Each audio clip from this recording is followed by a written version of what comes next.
Alex, t'abuses, body count à 7, ça va, de nos jours c'est 25. Le masculinisme est un enjeu de sécurité nationale. C'est le Haut Conseil à l'égalité qui le dit dans son dernier rapport sur le sexisme en France.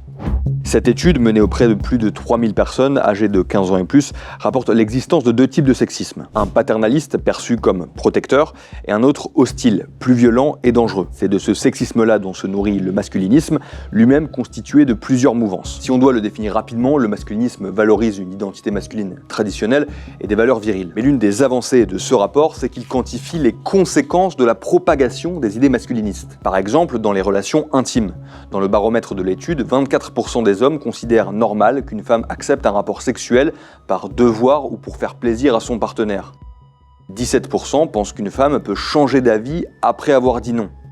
Et 15% jugent qu'une victime d'agression sexuelle peut être partiellement responsable de ce qu'elle a subi.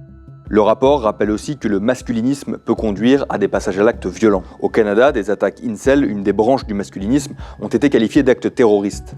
En France, en juin 2025, un attentat masculiniste a été déjoué à Saint-Étienne. D'après le parquet antiterroriste, le jeune homme de 18 ans portait sur lui 2 couteaux et voulait s'en prendre à des femmes. À la base de tout ça, il y a des concepts sexistes largement diffusés sur les réseaux sociaux qui alimentent le masculinisme.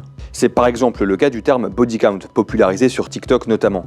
Il est réactif des stéréotypes de genre traditionnels où une femme perd de la valeur à mesure que son nombre de partenaires sexuels est élevé. Les body count de 20, tout ça là, c'est terminé. C'est notamment pour ça que le Haut Conseil à l'égalité préconise d'agir sur les algorithmes des plateformes qui peuvent amplifier les contenus haineux et sexistes. Si les résultats et les recommandations de cette étude vous intéressent, vous pouvez retrouver l'interview de Bérangère Couillard, la présidente du Haut Conseil à l'égalité, sur le site de Libération.